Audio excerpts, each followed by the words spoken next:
नमस्कार विद्यार्थियों, आज अपने शुरू करने जा रहे हैं राजस्थान का इतिहास। और इसमें अपने सबसे पहले तो ये ध्यान रखना है कि ये जो सिलेक्ट कर रहे हैं अपने पीएचडीसी के लेवल का कर रहे हैं, तो जिसमें राजस्थान का जो इतिहास है इसमें सबसे पहले ये देखेंगे कि जो इतिहास शब्द है वो दो शब्दों से मिलकर बना है। एक तो इति और हास, दो शब्दों से मिलकर बना है। इति का मतलब होता है पहले और हास का मतलब होता है घटित या घटना। इन दोनों शब्दों के मेल से अपने इतिहास शब्द का निर्माण होता है। अब अपने बात करेंगे कि जो इतिहास है वो सबसे पहले अगर विश्व की बात करें तो विश्व के इतिहास का जनक, विश्व के इतिहास का जो जनक है वो हेरोडोटस को कहा जाता है। विश्व के इतिहास का जनक हेरोडोटस को कहा जाता है, जो 5वीं शताब्दी के अंदर भारत में आए थे। 5वीं शताब्दी के अंदर ये भारत में आए थे और हेरोडोटस ने वापिस यूनान के निवासी थे तो वापिस यूनान जाकर एक पुस्तक लिखी और उस पुस्तक का नाम है हिस्टोरिका। पुस्तक का नाम है हिस्टोरिका। ये इनके द्वारा एक पुस्तक लिखी गई थी और इसी आधार पे अपने मानते हैं कि जो विश्व का इतिहास है उसका जो पिता है वो किसको कहा जाता है, हेरोडोटस को कहा जाता है। और हेरोडोटस को विश्व के इतिहास का पिता है वो जर्मनी के एक दार्शनिक ने कहा है।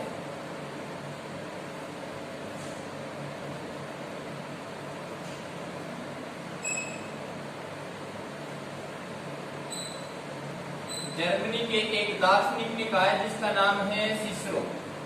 और ये पहला व्यक्ति है सिसरो जिसने विश्व के इतिहास का जनक हेरोडोटस को कहा है।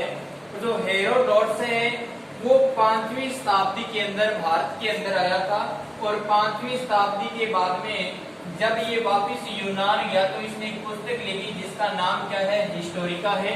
और इसी हिस्टोरिका के आधार पर अपने कहते हैं कि इसने भारत और फारस देश के बीच में व्यापारिक संबंधों का अध्ययन किया था। इस पुस्तक के अंदर भारत और फारस, ईरान जो देश है उनके बीच में जो व्यापार होता था उस व्यापार का वर्णन किया था। किसने, हेरोडोटस ने।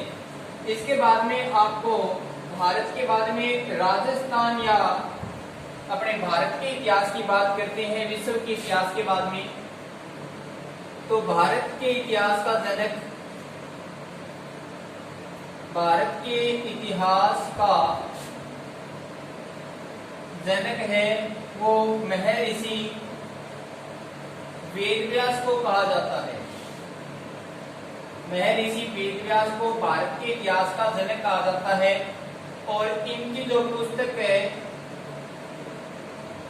उसका नाम है भारतवर्ष का इतिहास। भारतवर्ष का इतिहास नामक पुस्तक है वो महर्षि वेदव्यास जी के द्वारा लिखित है। अब आपको इस बात का भी ध्यान होना चाहिए कि जो महर्षि वेदव्यास है इनके द्वारा महाभारत की रचना की गई है। महाभारत की रचना वेदव्यास जी के द्वारा की गई है, ये भी आपको अच्छी तरह से ध्यान होना चाहिए। और महाभारत का जो रचना है कहाँ की गई है तो वो आपको स्थान याद रखना है, पुष्कर झील के किनारे। पुष्कर झील के किनारे। और ये पुष्कर झील पड़ती है अजमेर में। तो आपको ये जानकारी होना चाहिए। ध्यान रखना, महर्षि वेदव्यास महाभारत के रचयिता है। तो इसी महाभारत के अगर पूछ ले लेखक कौन है तो इसके लेखक है गणेश जी। गणेश जी को इसके लेखक माना जाता है। ये भी आपने नोट करना है। अब अपने को भारत के बाद में बात करनी है कि भारत का जो जनक है इतिहास का वो महर्षि वेदव्यास है। और इसी भारत देश के अंदर वर्तमान में 28 राज्य है और 8 केंद्र शासित प्रदेश है। केंद्र शासित प्रदेश हैं। पहले 7 हुआ करते थे, उसके बाद में 9 हुए और 9 के बाद में वापिस अब 8 हो गए हैं, क्योंकि दादर एवं नगर हवेली और दमन एवं द्वीप को मिलाकर एक कर दिया गया, इसलिए वर्तमान में 8 केंद्र शासित प्रदेश हैं। इनमें से क्षेत्रफल की दृष्टि से सबसे बड़ा राज्य, क्षेत्रफल की दृष्टि से सबसे बड़ा राज्य हमारा राजस्थान है। और इसी राजस्थान के इतिहास के संदर्भ में अपने आज बात करेंगे। तो जो राजस्थान का इतिहास है, इसमें सबसे ज्यादा राजपूत जो जाति है उसका सहयोग रहा है। और इन्हीं राजपूतों के संदर्भ में आज अपने एक जाति को लेकर चलेंगे जो सांबर के चौहान वंश है, उनके बारे में अध्ययन करेंगे। तो आप यहां तक अगर नोट कर लिया तो आज अपने पढ़ेंगे राजस्थान का इतिहास।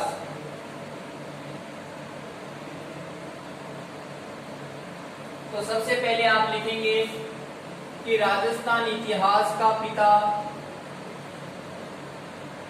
राजस्थान इतिहास का पिता किसे कहा जाता है? तो कर्नल जेम्स टोड को कहा जाता है। कर्नल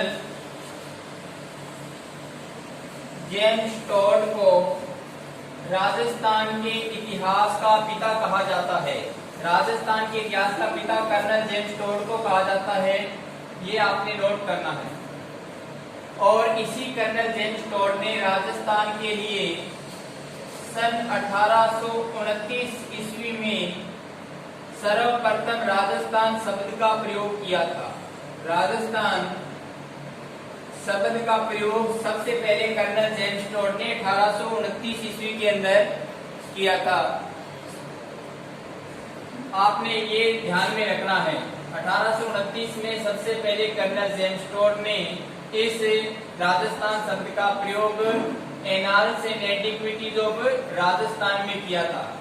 अब आपने राजस्थान के इतिहास में हमने मुख्यतः 4 राजपूत वंशों के बारे में, जिनके बारे में अगर बात करें तो प्रतिहार,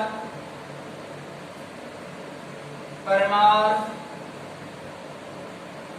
चालुक्य, जिनको सोलंकी बोलते हैं, और चौथा है चौहान वंश। इनके बारे में हम जो राजपूतों की उत्पत्ति है उसमें पढ़ेंगे भी कैसे उत्पत्ति हुई। लेकिन राजस्थान के इतिहास में जो बीएसटीसी, प्री बीएसटीसी और जो प्री बीएड का स्टेप्स है उसमें इतना डीपली नहीं है, तो इसको अपने जैसे कोई राजवंश पढ़ेंगे उसके साथ साथ में उसकी उत्पत्ति के संदर्भ में कुछ बातें कर लेंगे। तो यहाँ तक अगर आपने नोट कर लिया है तो अभी अपनी बात करेंगे चौहान वंश की। तो सबसे पहले आप हेडिंग डाल लीजिए चौहान वंश। आप सबसे पहले लिखेंगे चौहान वंश, इसकी अपने बात करेंगे। चौहानों के बारे में अगर अपने बात करें तो सबसे पहले हमें जो सूर्यमल मिश्रण है, सूर्यमल मिश्रण, और सूर्यमल मिश्रण के बाद में मोहनोत नैणसी, मोहनोत नैणसी, और मोहनोत नैणसी के बाद में प्रमुख जो इतिहासकारों में या विद्वानों के अंदर जाने जाते हैं जो पृथ्वीराज के साथ में थे, जिनका नाम आता है चंद्रबरदाई।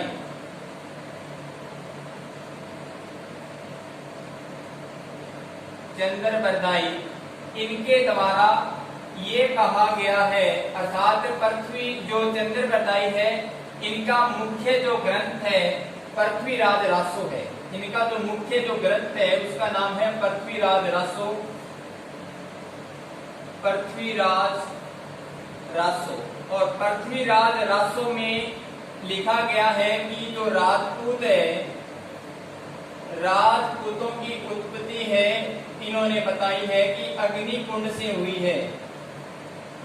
अग्नि कुंड से उत्पत्ति बताई है राजपूतों की, और इसी बात का समर्थन किया है। किसने किया है? सूर्यमल मिश्र ने किया है।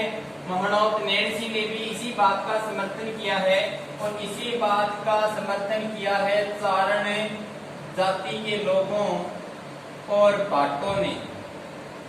चारण जाति के लोग और जो भाट हैं, उन्होंने भी इसी बात का समर्थन किया है कि राजपूतों की उत्पत्ति है वो अग्नि कुंड से हुई है।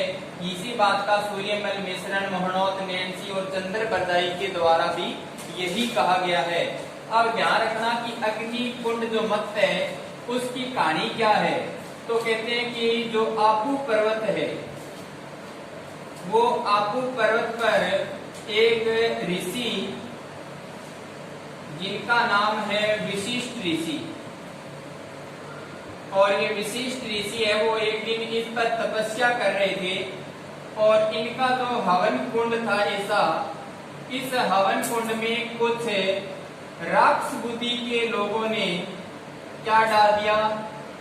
मांस, मदिरा और हड्डियां डाल दी, और इसी वजह से ये जो यज्ञ है वो अपवित्र हो गया। यज्ञ अपवित्र हो गया। तो इस विशिष्ट ऋषि के द्वारा इस अग्नि कुंड से पहले 3 योद्धा पैदा किए गए, और वो 3 योद्धा कौन कौन से थे? तो ध्यान रखना, प्रतिहार, परमार और चालुक्य, ये 3 पैदा किए गए, और इन तीनों के द्वारा इन जो हड्डी और मांस मदिरा डालने वाले जो लोग थे उन दानवों को नहीं मारा गया। इसलिए इस विशिष्ट ऋषि के द्वारा, ध्यान देना, चौथा योद्धा पैदा किया गया जिसका नाम था चौहान। और इस चौहान जो योद्धा था 4 नंबर पे, इसने आशापुरा को अपनी कुल देवी बनाया। आशापुरा माता है, आशापुरा माता है, इसको कुल देवी बनाया और इसका लिया आशीर्वाद।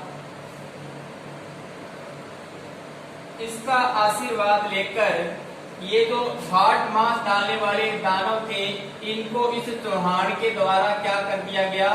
मार दिया गया। ये कहानी थी किसके अंदर? पृथ्वीराज रासो में जो अग्नि पुण्य मत है उसमें कहा गया है कि आबू पर्वत पर एक विशिष्ट ऋषि तपस्या कर रहा था, और उसकी जो तपस्या है उसके अंदर कुछ दानव लोगों ने जो राक्षस बुद्धि के थे, उन्होंने मांस, मदिरा, हड्डियां डाल दी थी, और इसी से गुस्से होकर विशिष्ट ऋषि के द्वारा 3 योद्धा पैदा किए गए जिनका नाम प्रतिहार, परमार और चालुक्य था। और इसके बाद में इस विशिष्ट ऋषि ने इन तीनों को, ये दानव है, इनको मारने को लिए कहा, तो ये तीनों इन दानवों को नहीं मार सके, तो एक चौथा योद्धा पैदा किया जिसका नाम था चौहान। इस चौहान ने आशापुरा माता को अपनी कुलदेवी बनाया, और इसका आशीर्वाद लेकर इस जो दानव थे जिन्होंने इस यज्ञ को अपवित्र किया था, उन दानवों को क्या कर दिया? मार दिया। तो ये बात लिखी है पृथ्वीराज रासो के अंदर, ये आपको ध्यान में रखना है। और यहाँ तक सभी ने नोट कर लिया तो अपने नेक्स्ट चलते हैं। या तो आप स्क्रीनशॉट ले लो या फिर आप जल्दी से इसको नोट कर लो।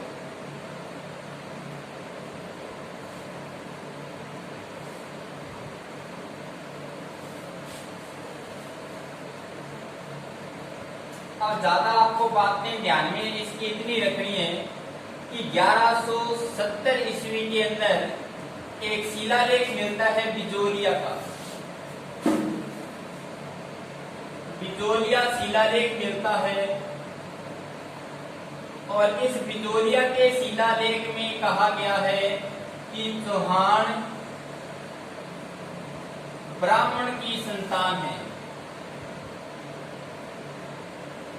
चौहानों को क्या बताया गया है? ब्राह्मण बताया गया है। कहां पर है? बिजोलिया शिलालेख में जो 1170 ईस्वी का पृथ्वीराज चौहान के पिता सोमेश्वर के टाइम का है।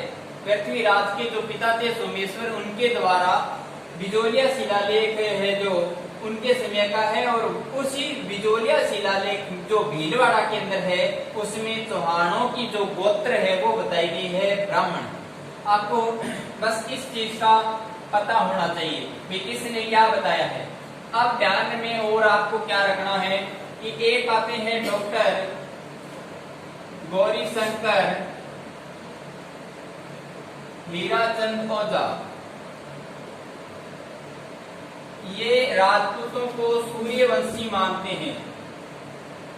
बस आपको ये भी ध्यान रखना है, सूर्यवंशी का मतलब हो गया कि भगवान राम के जो पुत्र है कुश, उसी कुश के वंशज, लव और कुश थे ना, उन्हीं के वंशजों को कहा जाता है सूर्यवंशी या फिर इन्हीं को कहा जाता है रघुवंशी। ये आपको ध्यान में रखना है। चौहान वंश के संदर्भ में इतनी बातें आपको अच्छी तरह से पता होनी चाहिए। अगर आपने ये नोट कर लिया तो अब अपने चौहानों की के बारे में बात करेंगे। सबसे पहले आपने लिखना है कि चौहानों के जो मुख्य स्थान या प्रथम जो शासक है उसके बारे में आप नाम लिखेंगे वासुदेव। वासुदेव चौहान। वासुदेव चौहान के बारे में मुख्य रूप से जानकारी मिलती है, वो मिलती है राजशेखर के प्रबंध कोश में। राजशेखर के प्रबंध कोश में जानकारी मिलती है। किसकी जानकारी मिलती है? वासुदेव चौहान के बारे में मिलती है। राजशेखर के प्रबंध कोश में जानकारी मिलती है कि वासुदेव चौहान नामक एक शासक, एक व्यक्ति था जिसने 551 ईस्वी के अंदर 551 ईस्वी के अंदर एक क्षेत्र जिसका नाम आता है सांबर या संपादक्ष, और इसी के पास में है साकम्बरी। साकम्बरी इस क्षेत्र के सांबर झील है, ध्यान रखना, और संपादक्ष और साकम्बरी वाला जो क्षेत्र है इसके आसपास चौहान वंश की स्थापना की। चौहान वंश की स्थापना की, ये आपने ध्यान रखना है। और स्थापना कब की? तो 551 ईस्वी के अंदर वासुदेव चौहान तो राजशेखर के प्रबंध कोश के अंदर जानकारी मिलती है कि 551 ईस्वी में सांबर संपादक या साकम्बरी के जो चौहान है उनकी स्थापना वासुदेव चौहान के द्वारा की गई। इतना आपने नोट कर लिया तो इसके बाद में आपने समझना है कि जो चौहानों का मूल स्थान, चौहानों का जो मूल स्थान है वो सांबर संपादक को ही कहा जाता है। सांबर संपादक और साकम्बरी को कहा जाता है चौहानों का मूल स्थान। अब जो सांबर संपादक और जो साकम्बरी है, इस प्रदेश की जो राजधानी बनाई गई वो राजधानी थी अहिछत्रपुर। अहिछत्रपुर को बनाई गई और ये पड़ती है वर्तमान नागौर को कहते हैं। अहिछत्रपुर कहाँ है? तो वर्तमान जो नागौर है वो चौहानों के इस सांबर संपादक क्षेत्र के क्या हुआ करती थी? राजधानी हुआ करती थी। इसलिए ध्यान में रखना है वासुदेव चौहान को चौहानों का क्या कहेंगे? वासुदेव चौहान को सांबर या साकम्बरी के चौहानों का आदि पुरुष कहा जाता है। इसी को चौहानों का मूल पुरुष व गुरु भी कहा जाता है। और इसी वासुदेव को चौहानों का संस्थापक भी कहा जाता है। ये बातें आपने ध्यान में रखना है। एक बात ये भी नोट कर लेना कि बिजोलिया शिलालेख के अनुसार, बिजोलिया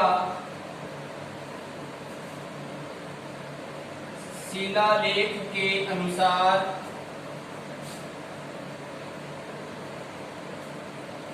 सांबर झील का निर्माण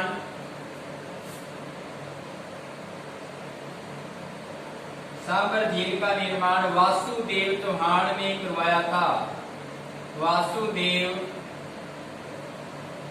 चौहान ने करवाया था।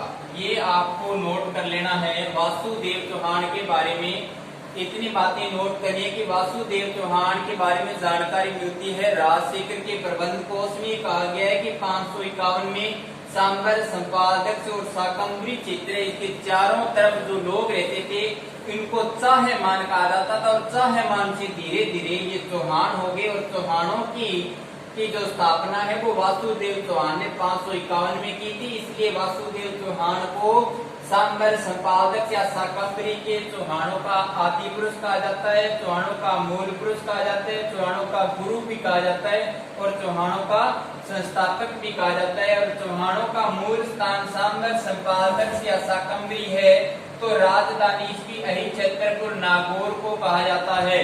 ध्यान दीजिए, बिजोलिया शिलालेख जो भीलवाड़ा के अंदर है उसके अंदर लिखा है कि सांबर झील का जो निर्माण है वो वासुदेव चौहान के द्वारा करवाया गया था। हालांकि ये झील प्राकृतिक है, ध्यान रखना, झील है वो प्राकृतिक है, क्योंकि कोई भी खारे पानी की झील का निर्माण नहीं करवाता है। और ये सांबर झील है वो भारत की दूसरी सबसे बड़ी खारे पानी की झील है। तो इस बात का आपने अच्छी तरह से नोट कर लेना है। अब आपको एक बात ये भी ध्यान में रखना है कि जो सांबर वाला क्षेत्र है यहाँ पर एक देवी का मंदिर है। एक तो सांबर के पास जो सांबर के पास में एक मंदिर है शाकंभरी माता का, शाकंभरी माता का मंदिर है।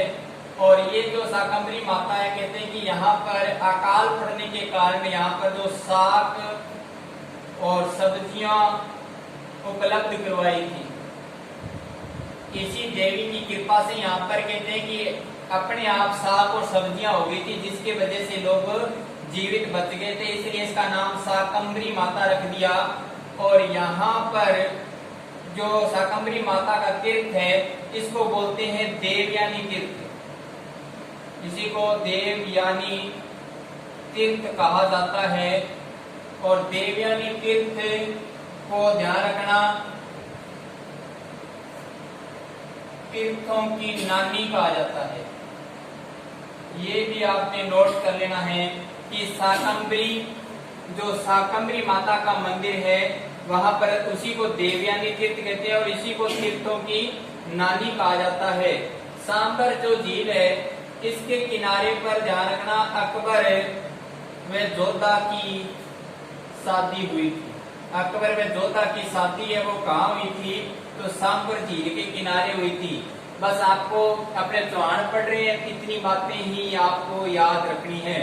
अब वासुदेव चौहान के बाद में नेक्स्ट बहुत सारे शासक हुए, छोटे बड़े, लेकिन अपने बीएसटीसी लेवल में उनको पढ़ना इतना जरूरी नहीं है, क्योंकि अगर अपने बात करें कि वासुदेव चौहान के बाद में सामंत राज हुए हैं, सामंत राज के बाद में जयराज हुए हैं, जयराज के बाद में विग्रह राज हुए हैं और विग्रह राज के बाद में दुर्लभ राज हुआ है, दुर्लभ राज हुआ है। दुर्लभ राज के बाद में अगर बात करें तो गोवक हुआ है और गोवक के बाद में चंद्र राज हुआ है और फिर गोवक द्वितीय के पुत्र हुआ था चंदन राज। और जो चंदन राज है इसकी एक रानी थी जिसका नाम है आत्म प्रभा। आत्म प्रभा इसकी रानी थी, जिसकी चंदन राज चौहान की। और चंदन राज ने दिल्ली के दिल्ली के शासक रुद्रपाल को पराजित किया था। जो रुद्रपाल है उसको पराजित किया था, इसलिए चंदन जो राज है उसकी शादी आत्म प्रभा सिंह थी और आत्म प्रभा का दूसरा नाम है वो रुद्राणी था, ये भी ध्यान में रखना। और जो आत्म प्रभा रानी रुद्राणी है इसके एक रोग था जिसका नाम है काल सर्प रोग, सर्प रोग था। इसीलिए प्रश्न पूछा गया है कि किसकी रानी पुष्कर के अंदर 1000 दीपक प्रतिदिन जलाती थी। तो ये जो रानी है वो प्रतिदिन भगवान शिव की मूर्ति के आगे 1000 दीपक है वो पुष्कर झील में प्रवाहित करती थी। पुष्कर झील के अंदर दीपक जलाने वाली रानी का नाम आत्मप्रभा है, इसी का नाम रुद्राणी है। तो आपको इन बातों को छोड़कर अपने जो मुख्य मुख्य बातें हैं वही बातें पढ़नी है, क्योंकि ये अपना इतिहास बहुत बड़ा हो जाएगा। क्योंकि दुर्लभ राज के समय सबसे पहले मुसलमानों ने अजमेर पर आक्रमण किया था और गुवक प्रथम है वो नागभट्ट द्वितीय के साथ में कहां पर गया था, जो अपने बात करते हैं धर्मपाल के साथ में बंगाल अभियान पर गया था, ये नागभट्ट द्वितीय के साथ में चंदन राज के बाद में। और गुवक जो द्वितीय है इसने अपनी बहन जो कलावती है उसकी शादी शासक जो शासक हुआ करता था कनौज का, और उस कनौज के शासक का नाम था राधा भोज। इसी राधा भोज के साथ में अपनी बहन कलावती की शादी की थी गुवक द्वितीय ने। तो ये जो बातें हैं वो अपने जैसे पटवार ग्राम सेवक अन्य भर्ती है उसमें सबसे इम्पोर्टेंट रहेगी, लेकिन बीएसटीसी और जो अपने बीएड वाले विद्यार्थी हैं उनके लिए इतना महत्व नहीं है। इसलिए अब मैं नेक्स्ट जो शासक है उसमें से ले रहा हूं, ध्यान रखना पृथ्वीराज जो फर्स्ट था उसके पुत्र का जिसका नाम है अजयराज।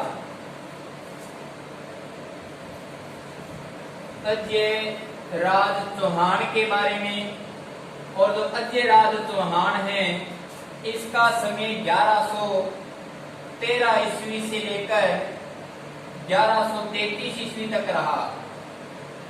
1113 ईस्वी से लेकर 1133 ईस्वी तक इनका समय रहा अजयराज चौहान का। और अजयराज जो चौहान है इनको देखो, अजयराज जो चौहान है एक तो ये ध्यान रखना कि ये पृथ्वीराज प्रथम का पुत्र था, पृथ्वीराज प्रथम का पुत्र था। और अजयराज है इसी को कहा जाता है चौहानों का दूसरा प्रतापी शासक, दूसरा प्रतापी शासक। अब इसको दूसरा प्रतापी शासक कहा जाता है, ये आपको ध्यान में रखना है अच्छी तरह से, क्योंकि पहला प्रतापी शासक विग्रहराज द्वितीय को कहा जाता है। ये भी आपको नोट करना है कि चौहानों का दूसरा प्रतापी शासक कौन है, तो अजयराज चौहान है। और इसी अजयराज चौहान को चौहान साम्राज्य की नींव रखने वाला शासक कहा गया है, रखने वाला शासक कहा गया है, ये आपने नोट करना है। अब ये आपको ध्यान में रखना है अच्छी तरह से कि पृथ्वीराज प्रथम का पुत्र ही चौहानों का दूसरा प्रतापी शासक हुआ और चौहान साम्राज्य की नींव भी अजयराज के द्वारा रखी गई। अर्थात ये भी ध्यान रखना है कि 1113 ईस्वी में इसने जो गढ़ बिठली पहाड़ी है बिठली, इस पर एक दुर्ग का निर्माण करवाया था जिसका नाम है अजयमेरु। अजयमेरु दुर्ग का निर्माण करवाया था।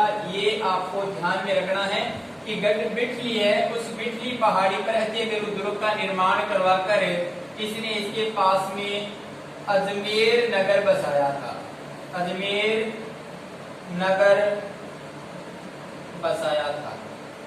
ये इतनी बातें आप जल्दी से अजयराज चौहान के संदर्भ में नोट करें कि पृथ्वीराज चौहान जो पृथ्वीराज प्रथम का पुत्र था, चौहानों का दूसरा प्रतापी शासक और चौहान साम्राज्य की नींव रखने वाला शासक, जिसने 1113 ईस्वी में बिजली पहाड़ी पर अजय मेरू दुर्ग का निर्माण करवाया और अजमेर नगर की स्थापना करवाई।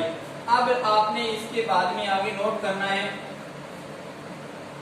इतना नोट कर लिया होगा। अब आपने नोट करना है अजयराज चौहान के संदर्भ में और कौन सी मुख्य बातें हैं। तो आपको पता है कि इसने चांदी के सिक्के चलवाए थे, चांदी के सिक्के चलवाए थे और उन सिक्कों को कहा जाता है श्री अजय देव और उसी को कहा जाता है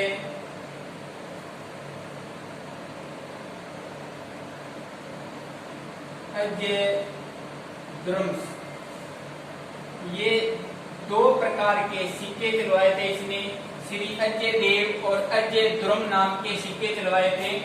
और इन सिक्कों के ऊपर ध्यान रखना, इसने अपनी रानी या अपनी जो पत्नी है इसकी, उसका नाम लिखवाया था, जिसका नाम है सोमलेखा या इसी को बोलते हैं सोमलवती।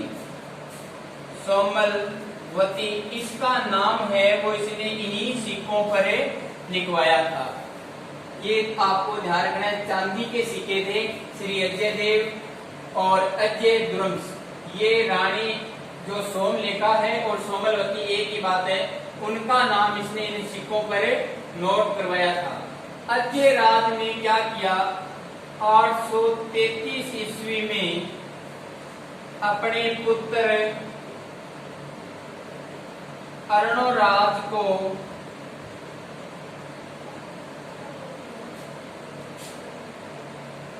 कार्यभार दिया।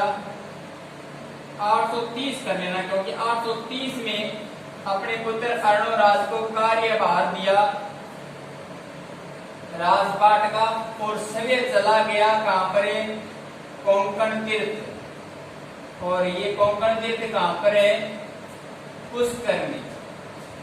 यहाँ पर जाकर तपस्या करने लग गया और इसी अजयराज चौहान की 833 ईस्वी में हो जाती है मृत्यु। और नेक्स्ट आगे का शासक बनता है इसका पुत्र अर्णोराज। अर्णोराज या इसी को कहा जाता है आनाजी। और अर्णोराज और आनाजी के बारे में बात करेंगे, तो आप जल्दी से इसको नोट करें।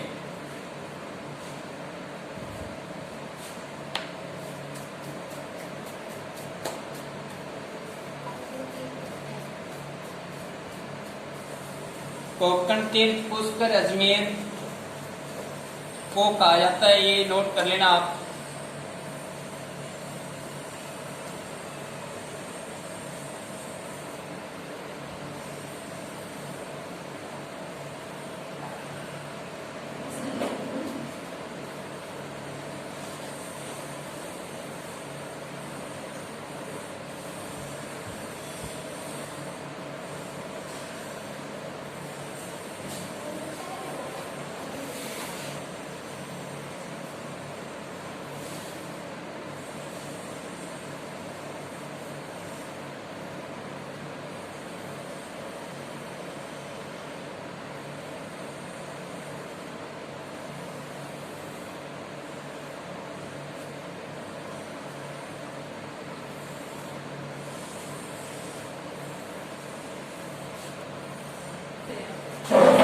सभी ने नोट कर लिया, तो अब अपने नेक्स्ट हेडिंग डाल लेना अर्णोराज या अन्नाजी। और इसके जो शासन है वो 1133 से लेकर 1150 ईस्वी तक नोट कर लेना। 1133 ईस्वी से 1150 ईस्वी तक नोट कर लेना। और अर्णोराज और आनाजी जिसका एक ही बात है, इनके बारे में अपने पढ़ेंगे नेक्स्ट वीडियो में। तब तक के लिए धन्यवाद। इस वीडियो का पूरी तरह से नोट कर लें और 2-3 बार देख के पूरा याद कर लें।